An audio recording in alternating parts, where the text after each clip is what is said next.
There comes a point in every awakening where the noise of the world stops making sense. The goals, the competition, the endless talking, it all begins to feel hollow. Carl Jung called this the withdrawal of projection, when you stop seeing meaning outside yourself and start feeling it within. You realize most people aren't living, they're performing. They chase peace through pleasure, truth through approval, and purpose through distraction. But something in you shifts. You stop seeking. You start seeing. And in that stillness, you notice, awakening isn't about becoming spiritual. It's about remembering you already are. And from that moment, your behavior begins to change, quietly, permanently. The first thing spiritually awake people stop doing is arguing. Not because they've surrendered, but because they've outgrown the need to be right. They see that most arguments aren't about truth. They're about ego. People defend identities, not ideas.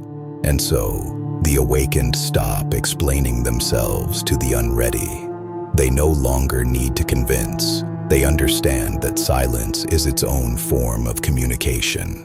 Jung believed that wisdom isn't found in answers, but in the space between them. So when they're misunderstood, they smile. When they're attacked, they observe. Because peace is not found in being agreed with, it's found in being undisturbed.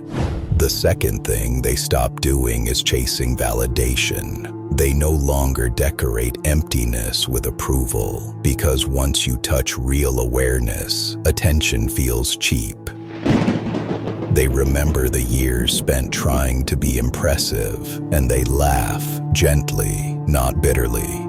Jung said that every man must face the death of the persona, the mask built to survive the crowd. The awakened don't kill their ego, they outgrow it. They stop performing goodness to be seen as good.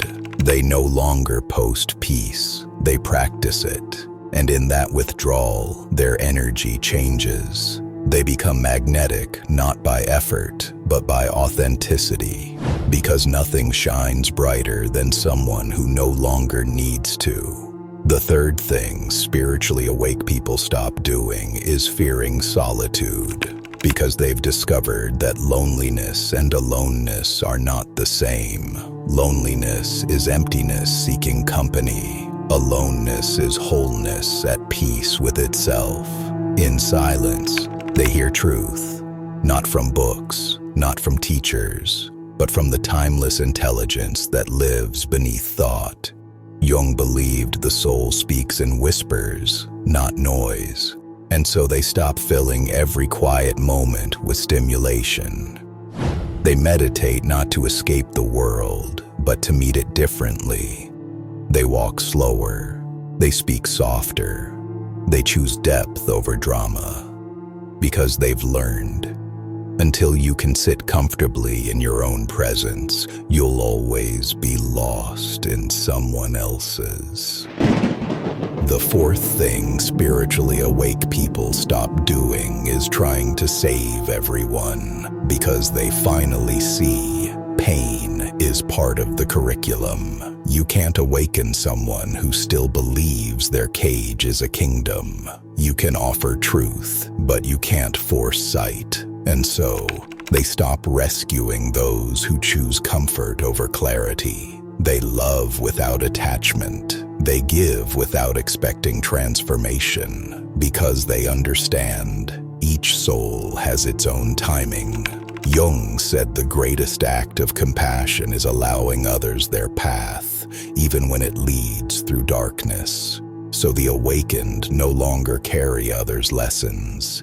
They walk with light, not as saviors, but as mirrors. And sometimes, the kindest thing you can do is step aside and let someone learn.